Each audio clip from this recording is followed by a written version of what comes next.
Soy Fernando Lizarazo Galeano, oriundo de Villavicencio, departamento del Meta, República de Colombia. Nací un 7 de marzo del año 1947 y desde muy pequeño pues me ha gustado siempre todo ese tema que tiene que ver con el arte en general.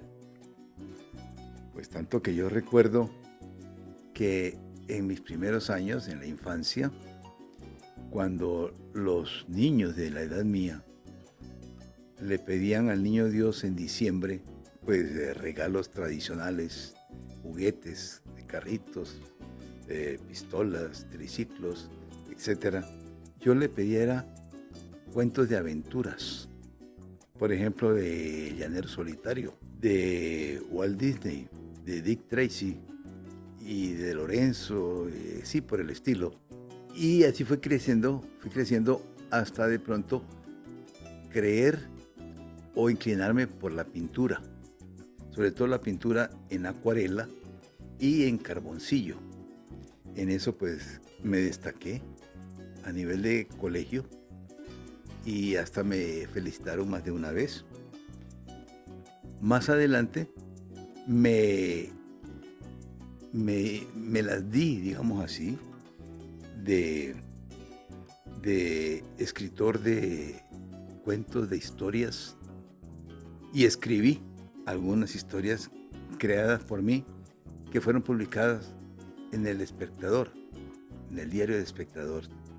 Pero eran facetas que yo iba conociendo, quemando. Y una vez que viajé de Bogotá a Villavicencio en vacaciones, conocí o me encontré con un amigo que tocaba dulzaina o armónica, que llaman algunos. Y me dio curiosidad y le pregunté cómo era que se tocaba la dulzaina. Me explicó. Me dijo, si yo tomo el aire para adentro, me da una nota. Y si yo lo soplo, saco el aire hacia afuera, da otra. Y entonces va moviendo uno para acá, para allá, y puede sacar los temas. Entonces me dio por ahí y me aprendí una canción.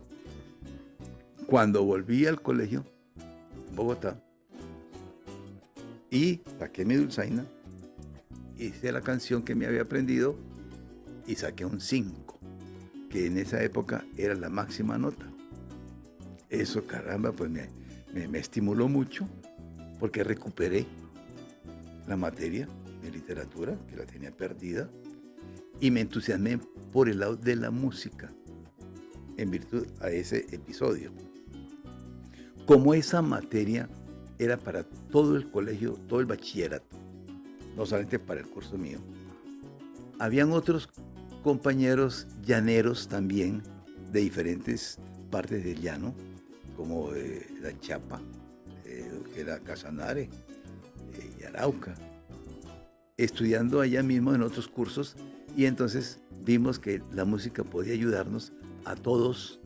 Entonces había uno de ellos, Argemiro León se llama, o se llamaba, no sé si ya habrá muerto, iba 2 cursos más adelante, y él propuso que si queríamos organizáramos un conjunto, él tocaría el requinto, que yo tocara el 4, y que Demetrio Bonilla, otro muchacho llanero que estaba también en el colegio estudiando, tocara las maracas. Y que cuando le tocaba al 1, la materia, todos pedíamos permiso para que nos dejaran actuar allá, y después al otro, a la inversa, pero así sucesivamente todos íbamos pudiendo presentar nuestro trabajo musical. Y a todos empezó a ir muy bien, perfecto. Dada la casualidad que por ese entonces una emisora en Bogotá, llamada Radio Continente o Radio Continental, no recuerdo bien, abrió un concurso de música y entonces tenía sus premios y sus cuestiones. Así que yo le dije a mi hermano Gonzalo que nos inscribiéramos y que pues yo tocaba el 4 y él tocara las maracas y que cantara de una vez el dúo. Así lo hicimos. Y cuando llegamos a la emisora el día del concurso, lo que encontramos primero que todo fue un señor sentado en un sofá con un señor acordeón de 120 bajos, ¿no? Algo así enorme, acordeón de teclas. Y cuando actuamos todos, el resultado final es que él ganó y nosotros quedamos como de tercero. Entonces dijimos, bueno, eso fue falta de ensayo, ensayemos más. Ensayamos nuevamente y como el concurso que abría la emisora era periódico, volvimos a escribirnos. En la segunda experiencia, al llegar allá, encontramos otra vez al señor del acordeón y nosotros con un cuatrico y un par de maracas. El resultado, el señor ganó, el del acordeón, y nosotros quedamos de quintos. Entonces, grave la situación. Yo tuve vacaciones y me vine a Villavicencio y al volver resultó que mi hermano Gonzalo me sorprendió con que él había conocido a un muchacho araucano en Bogotá y que había cantado muy bien, que se habían presentado en el mismo programa y que habían quedado de segundos. Entonces, y el del acordeón dijo, también estaba, pero por lo menos quedamos de segundo. Entonces, yo dije, no, pues entonces ahora que estoy yo aquí otra vez, ensayamos con ese muchacho de Arauca y seguramente que ahora sí vamos a ganar el del acordeón. Y así lo hicimos. Ensayamos con este muchacho de Arauca que era Ramiro Castellanos Beltrán, un gran cantante llanero de lo mejor que ha habido, pero que nos siguió cantando. Ensayamos con Ramiro, con mi hermano Gonzalo, conmigo, y entonces yo iba confiado que conmigo ya el aporte mío iba a dar buen resultado. Y quedamos de 15. Pues hombre, ustedes se imaginan el desgano y la frustración tan macha. Porque yo me había imaginado que ahora sí, pero resulta que ahí estaba el señor del acordeón y él volvió a ganar, ganaba siempre.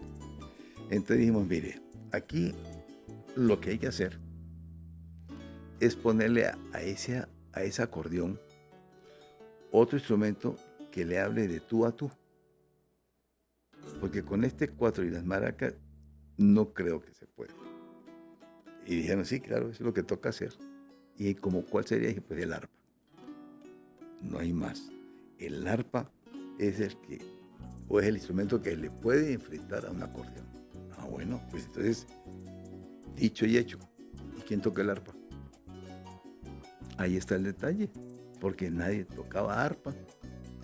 Y en ese entonces, estoy hablando más o menos del año 1957. En esa época las arpas no se conocían casi, y mucho menos en Bogotá.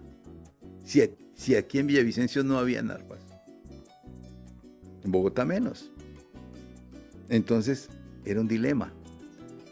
Pero como era la única solución, había que buscarle la comba al palo, ¿no? Y entonces dijimos, bueno, pues pongámonos a la tarea a ver cómo le hacemos. El caso es que vine a Villavicencio en una ocasión y encontré, me salté un poquito. Antes de esa venida a Villavicencio fue una ida a Arauca. Yo soy de origen araucano, aunque nací en Villavicencio, pero mis hermanos Gonzalo y Henry son nacidos también aquí, pero todos de origen araucano porque mi madre, Teresa Galiano Caroprés, había nacido en Arauca. Bueno, pues yo tenía familia en Arauca y en esas vacaciones me fui para Arauca. Unos días antes de que se me terminaran las vacaciones y tuviera que regresarme a Bogotá, alguien me dijo, Fernando, vayamos a un parrando que hay el sábado. Y yo le dije, ¿un parrando en dónde? En el Samuro. Ah, no, abajo del Samuro. ¿Y eso dónde queda? Pues por el río Arauca uno se va abajo. Y ahí la única casita que encuentra, porque el resto todo está pelado, ahí es la fiesta. Eso coincidió con que estábamos celebrando en Arauca las fiestas de Santa Bárbara. Y yo había visto en el río, para el lado del río Arauca, había visto un señor tocando arpa. Un muchacho, sabanero, tocando arpa arriba del río, acompañado de un cuatro y unas maracas. Y me acuerdo que me quedé ahí un buen rato, viéndolos tocar. Pasó eso y al día siguiente, en el parque principal de Arauca, estaba otro conjunto, también con arpa, cuatro y maracas tocando, y yo otra vez me quedé ahí, chequeando el asunto. Y alguien llegó y le dijo, sí, dijo, muchachos, necesitamos un conjunto en la casa de fulano y tal. Y ahí mismo levantaron sus maletas y arrancaron detrás del que los contrató. Y yo, ni corto ni perezoso, me fui detrás. Hombre, pues me interesaba saber en qué iba a parar todo. Pero como me fui sin permiso de la casa, pues yo tenía que regresarme rápido. Apenas llegué a donde era el parrando y empezaron todos a tocar, los tres. Eso sí era pura guafa, puro golpe y puro improvisado. Ahí no habían ni joropo Carmentea, ni ICC, ni nada de eso. Era puro golpe. Y bueno, me entusiasmé un poco más. Ahora después retomo lo que yo había iniciado. Lo del parrando que me invitaron, ahí del Samuro para abajo. Y yo con la curiosidad ya de la música llanera, del arpa, entonces me fui buscando ese sitio del parrando. Caminando por el río abajo, casi no encuentro la casita, ya casi me devolvía cuando vi que había una chimenea por allá y dije, ahí debe ser la casa. Entonces apuré el paso, llegué a la casa. Yo lo primero que busqué fue el conjunto, porque me dijeron que en ese parrando se iba a hacer con arpa, cuatro y maracas. Yo me fui más buscando eso que otra cosa. Y ahí pasaba el tiempo. Ya estaba oscureciendo. Y entonces, pues en Arauca la luz no era que no ponían energía sino un ratico nomás y después la quitaban. Si no me voy temprano, me coge la oscuridad de aquí para allá. Entonces yo dije, no, yo mejor, como que el conjunto no va a llegar. Y entonces dije, yo me devuelvo. Cogí camino de regreso. Y pues adelante yo alcancé a ver 3 siluetas que se acercaban. Y una tenía un arpa, llevaba un arpa y dije, ese va a ser el conjunto. Y cuando nos encontramos en el camino, yo les pregunté, ¿ustedes van para el parrando de fulano y tal? Sí, para allá vamos. ¿Será que los puedo acompañar? Claro. Entonces yo me devolví otra vez con ellos. Pues ese que yo conocí ahí, con el que me encontré, era David Parales Bello. Ahí lo conocí.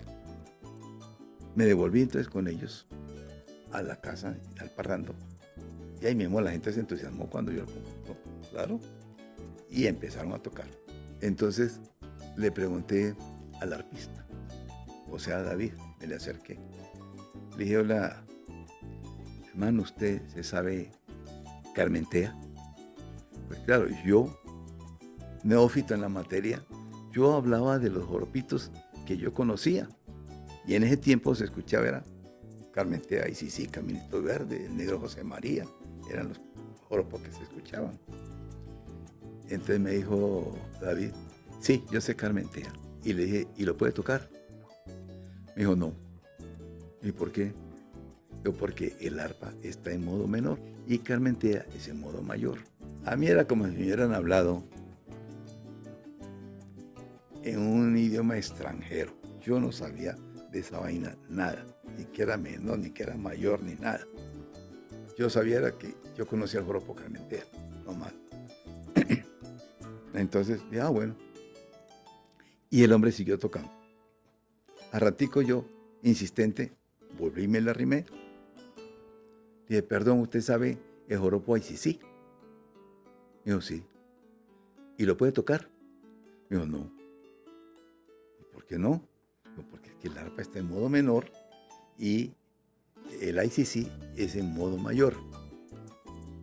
Y yo, para que la gente no se diera cuenta que yo era ignorante en la cosa, le dije, sí, gracias. Y seguían tocando sus golpes. Y otra vez yo más adelante volví y me le acerqué. Y dije, mire, ¿usted sabe Caminito Verde? Me dijo, sí. Y le dije yo, pero no lo puede tocar. Digo, no, porque el arpa está en menor y ese es en modo mayor. Digo, sí, así es. Claro, con toda razón. Pero yo no sabía lo que estaba hablando. Yo me había aprendido el discurso, simplemente. Y a ratico me llama el arpista. Y yo me le acerqué. Me dijo, mire, ahora sí puedo complacerlo. Y yo dije, por dentro decía, no, este tipo lo que pasa es que no se sabe esos joropos y me está engatusando con esa vaina de menor y mayor. Lo que pasa es que no lo sabe. Y cuando me dijo, no, ahora sí lo puedo complacer. Y empezó a tocar ICC. Y después tocó Carmentea.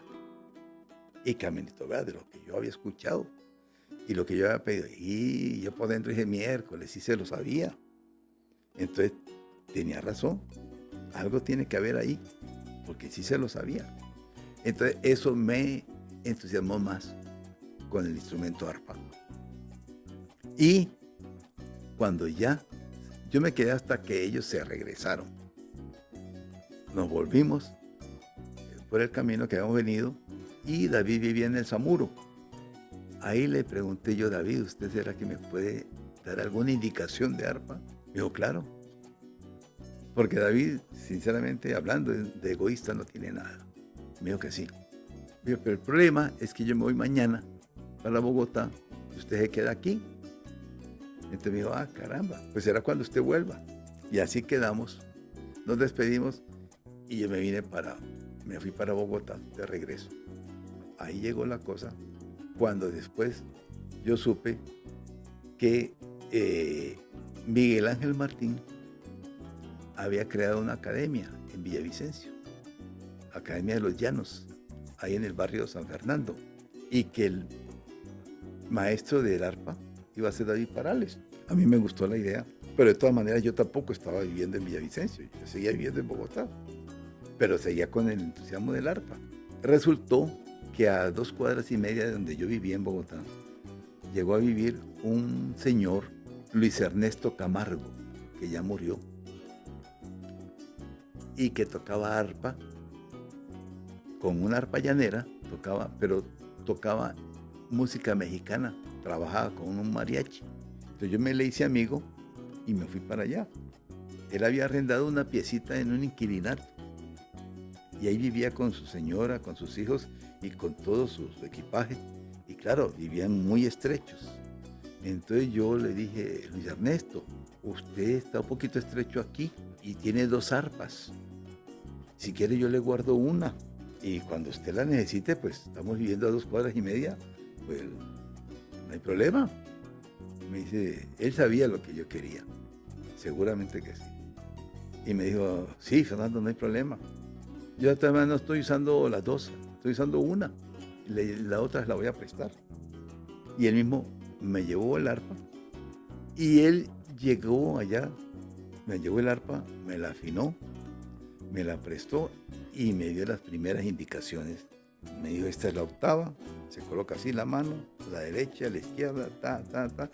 Me dio las primeras clases Luis Ernesto Camargo, en un arpa que él mismo me prestó.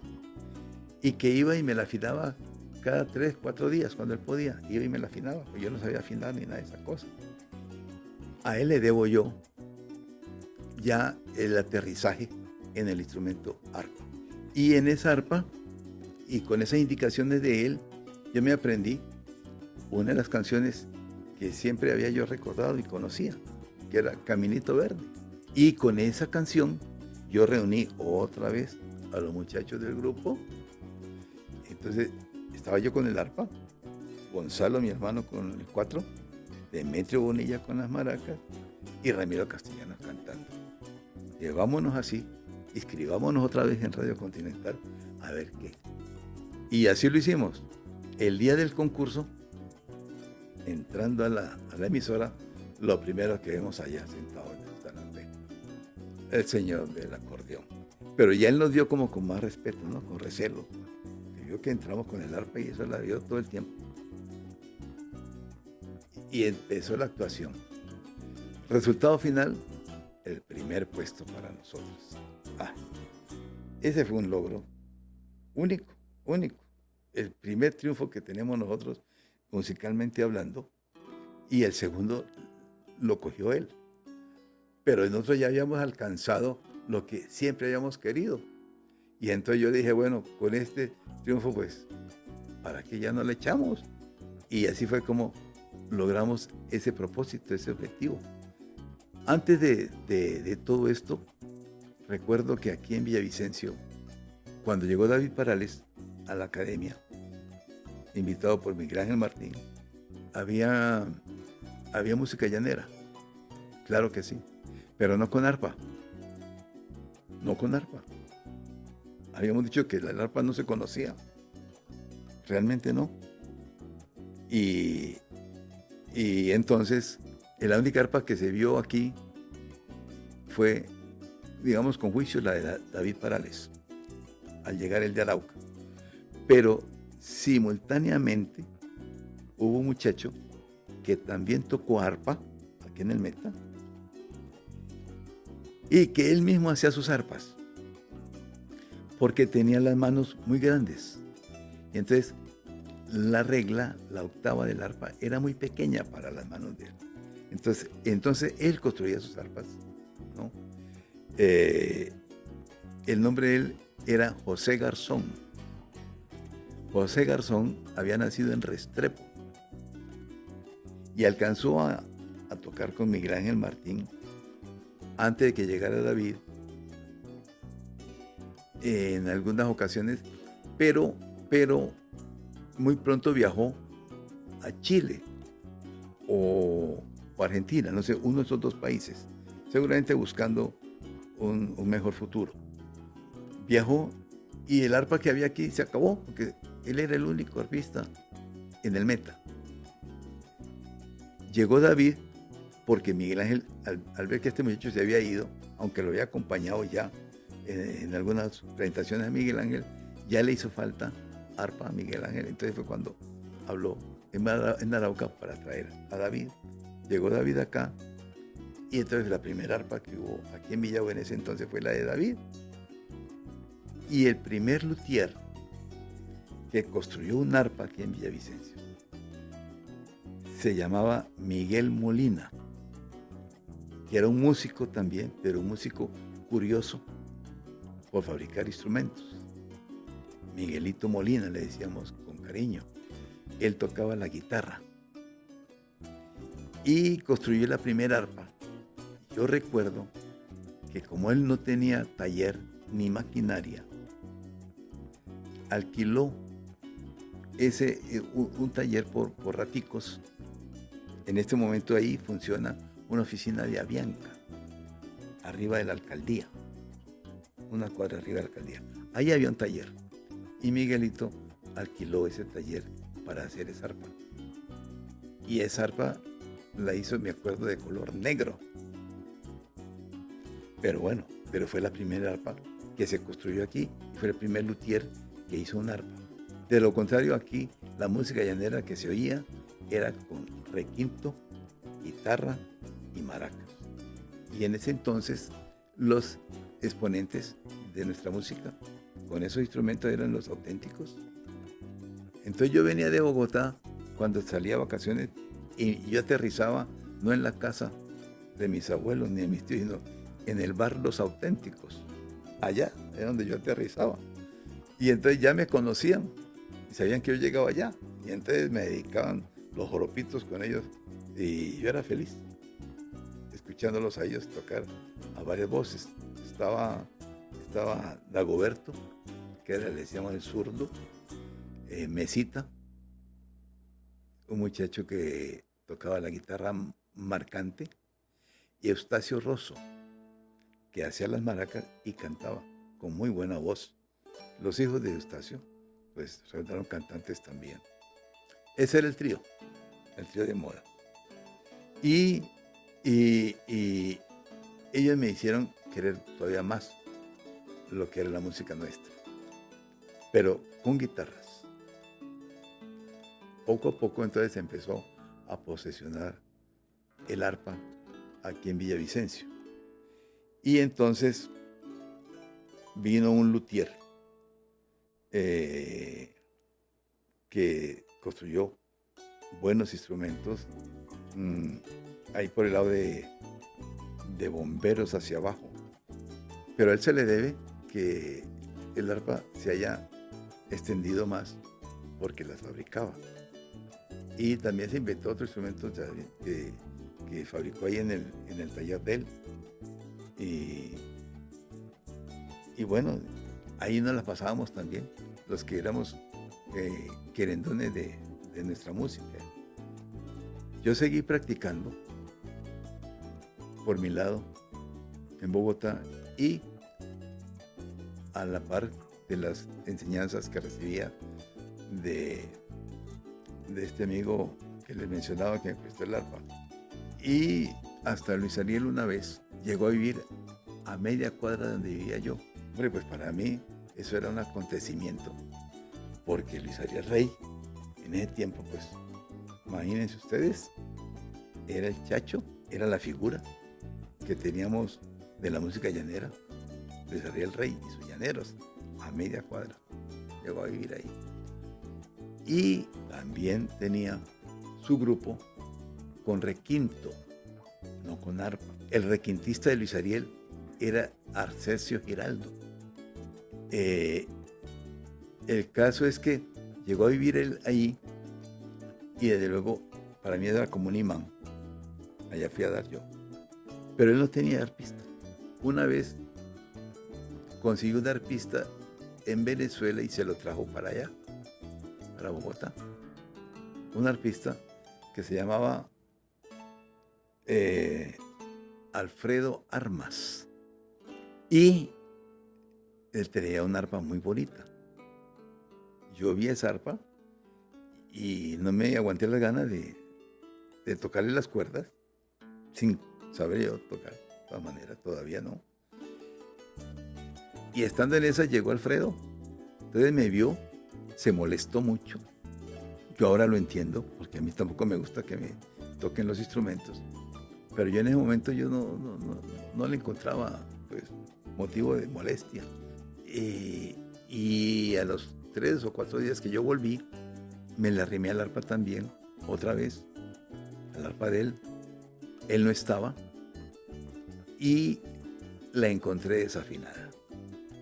Todas las cuerdas abajo. Claro, él se imaginó eso, que yo iba a volver en cualquier momento y no quería que yo hiciera nada con el arpa. Y yo con los poquitos conocimientos que tenía, ahí le hice al oído. Y preciso él volvió, él llegó. Y tocó el arpa y dijo, ¿quién afinó esta arpa? Entonces le dije que yo. Pues no estaría muy bien afinada, pero la encontró de alguna manera que estaba sonando. Se molestó también mucho. ¿Qué vamos a hacer? Lo cierto es que él no duró mucho tampoco. Ahí en Bogotá, ni con Luis Ariel. No sé por qué motivos, pero se regresó a Venezuela. Y yo seguía molestando, por un lado, por otro, con el arpa, para acá, para allá. Y aprendiendo cada vez más. El caso es que yo tengo, y modestamente lo digo,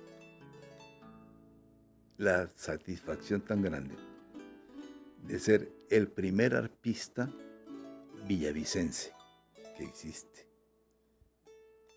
¿Por qué Villavicencio? Porque no puedes conocer a José Garzón, que era de Restrepo. Entonces no soy el primer artista del Meta, pero sí soy el primer artista villavicense que tuvo esta ciudad capital. Y participé en el primer Festival de la Canción Colombiana con el conjunto nuestro, Alma Llanera, actuando al pie, por ejemplo, de Ángel Custodio Loyola, que en ese tiempo tenía muy buena fama. Estando en el colegio, también grabamos nuestros 2 primeros long play con discos bambú. Y posteriormente, cuando ya ingresé a la universidad, pues como que se intensificó más el cariño al arpa. Tanto que allá en la universidad, en el Estado de Colombia, para una semana universitaria,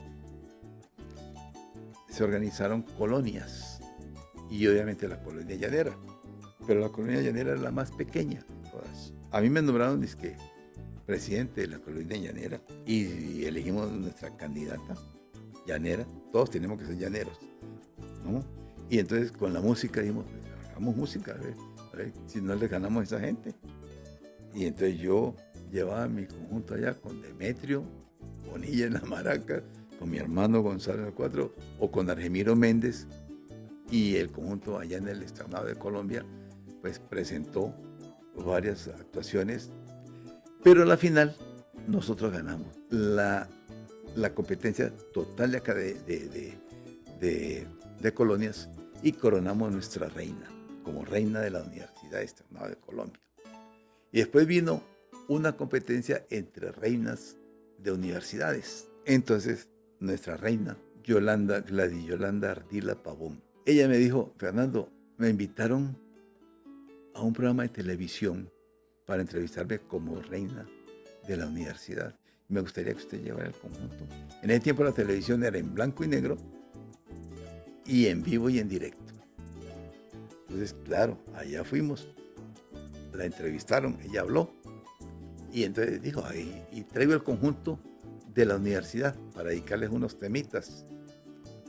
Pues no fue sino un tema, pero se lo dedicamos. Terminó la entrevista, terminó la música y empezamos a salir del estudio de televisión. Y saliendo, el portero me dijo, ¿quién es Fernando Lizarazo? Dijo. Le dije, yo. ¿Por qué? Dijo, porque es que lo necesitan al teléfono. Yo me pregunté, ¿y a mí para qué y quién me va a llamar aquí en revisión? Pero pasé. Resulta que era Lizardo Díaz, el de los tolimenses. Y lo estoy llamando porque es que estamos conformando una agrupación artística musical colombiana para viajar a Centroamérica. Y no tenemos conjunto llanero. Y lo acabo de ver a usted por televisión. Entonces me gustaría que viniera a mi oficina. Pues claro, eso fue una sorpresa muy agradable. Claro que fui. Y terminamos integrando esa delegación artística musical a Centroamérica, junto con Ramón Ropaín, con Blanquita Sierra, con Raquel Hércole, el ballet de ella, con Emeterio y Felipe, los tolimenses, con Régulo Ramírez, Guillermo Zuluaga Montecristo, con Blanquita Sierra, el quinteto de Álvaro de Almar, con Mario Gareña, y estuvimos actuando en El Salvador y en México, por todo México. Allá tuvimos la oportunidad de actuar con Mario Moreno Cantinflas en Acapulco, también con Lucha Villa.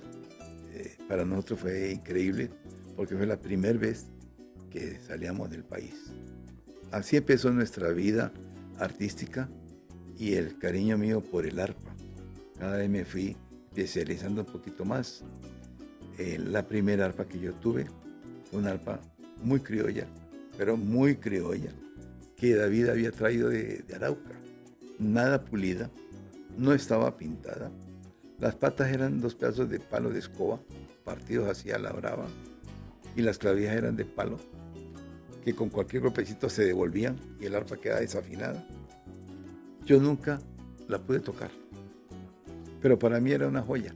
Después, poco a poco, fui haciéndome a mejores arpas, hasta llegar hoy en día a lo que conocemos últimamente como arpas de levers, de las cuales yo tengo 2, y con muy buenos resultados, muy buen sonido. Claro, ya todo se ha tecnificado mucho más, y a través de todo ese recorrido musical pues he podido y hemos tenido la oportunidad de visitar aproximadamente unos 27 países, la mayoría europeos. Mencioné ya lo que fue El Salvador, México, Canadá. Igualmente por el lado del Asia, estuve en Mongolia, y por el lado de la Unión de Repúblicas Socialistas Soviéticas, pude actuar en Bakú, Bujará, Tashkent, Azerbaiyán, Moscú. El arpa en ese entonces, caramba, el problema siempre ha sido, el problema grande del arpa ha sido el tamaño y lo delicada que es para unos viajes tan largos como ese, sabiendo que las aerolíneas generalmente no tienen cuidado con los equipajes y que no distinguen entre un instrumento musical y una maleta común y corriente. Entonces mandé a hacer un estuche duro, no una funda, que quedó pesando pues, mucho más que el arpa. Pero ese estuche me protegió el arpa para una gira que tuvimos de muchos países. Esas arpas generalmente cuando yo viajaba al exterior, alguien me las compraba desde el primer momento en que la veían. Y yo la vendía porque para qué me la traía de regreso si aquí ya yo podía conseguir otra arpa. Y además de que me hacía volumen, me quitaba espacio. Así que yo dejé arpas en Estados Unidos, dejé arpas en París, dejé arpas en Rusia, en Italia.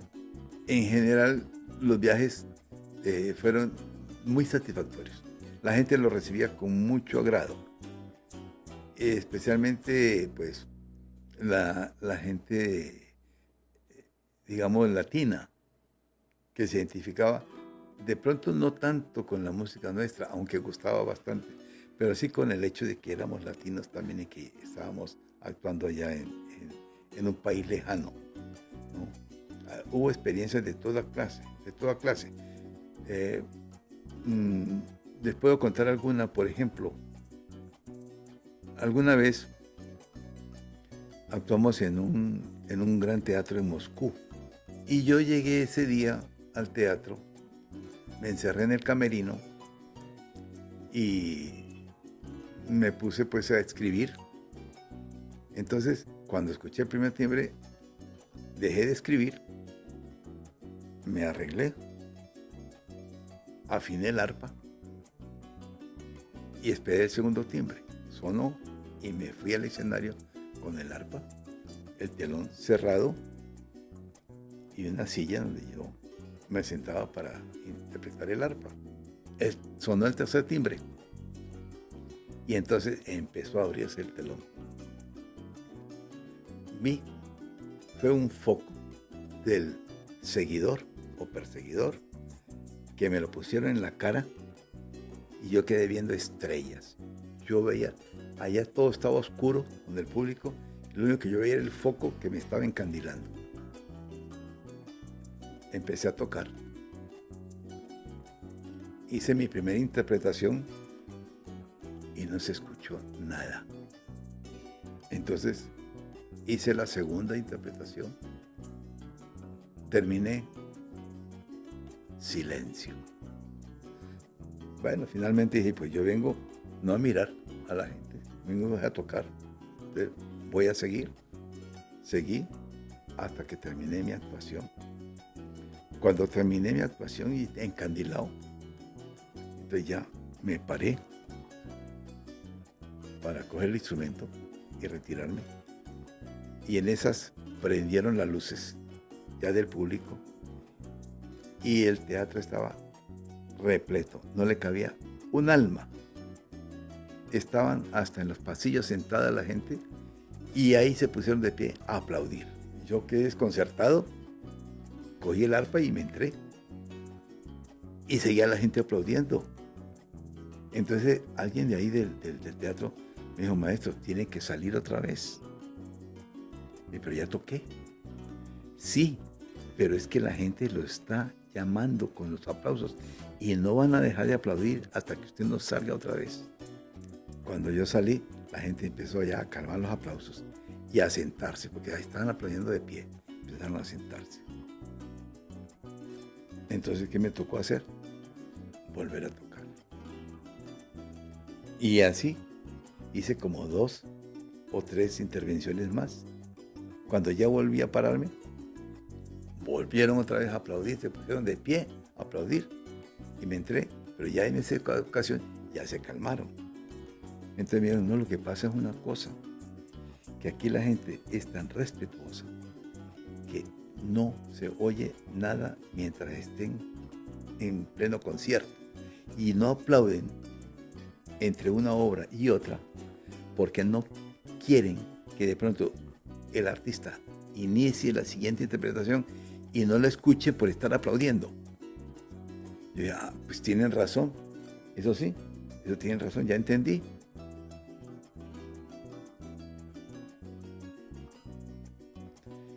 Pues el único idioma que es universal es la música. Y es el idioma que entiende todo el mundo.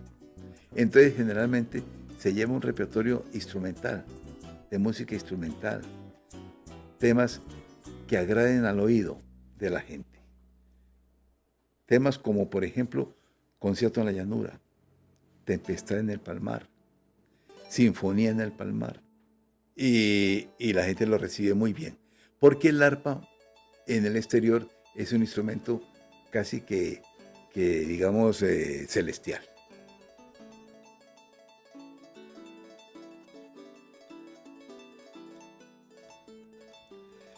Decía hace un rato que la música llanera nuestra, que ha existido desde muchos años atrás, anteriormente se interpretaba con guitarras. Básicamente el requinto, que era el instrumento mayor, la guitarra marcante, que acompañaba y hacía bajos, y las maracas con voz. El mismo maraquero cantaba. Esa era la música llanera que antes se manejaba. Y fue reemplazada por el arpa. El requinto lo reemplazó el arpa, la guitarra marcante el 4, y las maracas se conservan como único instrumento, digamos, que recibimos y que heredamos de África. Esas maracas que inicialmente fueron palo cruzado y que se rellenaba con maíz o las semillas en general, y después se cambió a palo pegado con capacho. Hoy en día volvimos al palo cruzado, pero más tecnificado, ese estilo de maraca, y se ha usado con capacho y se combina también con espuma de sapo, que es una semilla también muy fuerte, como el capacho, pero más pequeña. Esa da la garantía de que suena muy bien en grabación, mientras que el capacho, más que todo, es para escenarios abiertos, porque suena mucho más fuerte, más duro. Y algunos fabricantes combinan el capacho y la espuma de sapo para lograr un sonido casi como especial en las maracas. Eso se conserva. Le hemos agregado el bajo, que antes no existía. Los tríos y las guitarras no usaban bajo. Uno de los primeros que utilizó el contrabajo fue Luis Ariel Rey. Y después pues vinimos nosotros utilizando el contrabajo con el maestro Otón Rangel, un gran músico de la familia de los Rangel, hermano de Oriol. Y luego, hoy por hoy, ya el contrabajo tampoco, sino el bajo. Y el bajo es la guitarra bajo, guitarra eléctrica bajo.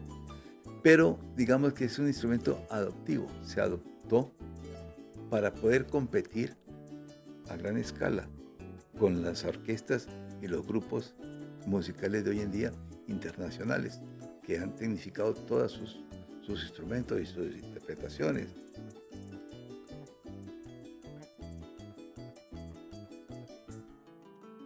Como arpista, yo tengo un mensaje muy sencillo. Y de una vez digo, voy a fusilar ese mensaje, porque ese mensaje no es mío. Lo fusilo porque me gustó y lo voy a copiar y lo voy a transmitir, o mejor dicho, a retransmitir, contándoles una anécdota recibida por el propio Juan Vicente Torrealba. Yo soy un fiel admirador del maestro Juan Vicente Torrealba. Y hablando con él, y en una de esas entrevistas me contó que él había enviado a un hijo de él, Juan Carlos Vicente, Carlos Vicente Torrealba, a estudiar música a Estados Unidos. Le escribió un día al papá, Juan Vicente, y le decía, papá, quiero contarle que aquí en la universidad donde estoy estudiando música, van a celebrar un concurso de música. Y yo me lo quiero ganar. Y caramba, pues usted que tiene toda la experiencia del mundo, hágame el favor. Cuénteme, dígame, ¿qué debo hacer para ganármelo? Y Juan Vicente le contestó con 2 palabras, toque bonito. Ese mensaje le quiero dejar a los arpistas, toquen bonito. Porque es que estamos tocando más para descrestar a otros arpistas que a la hora de la verdad no los compran a ellos como artistas. Entonces están queriendo descrestar el uno al otro, entre ellos mismos. Y el público, ¿en dónde queda? Toquen bonito, de tal forma que la gente los oiga, porque la música no solamente debe llegar al oído de la gente, sino del oído tiene que pasar al alma, al espíritu. Si la música se queda en el oído y rebota, no pasa nada. Tocan y hacen su concierto, pero no pasa de ahí. Pero cuando llega al alma, al corazón, esa música queda ahí grabada. Y es cuando se perpetúa, cuando trasciende. Entonces hay que tocar no para el momento, ni para el otro músico, sino para todo el público y para toda la vida.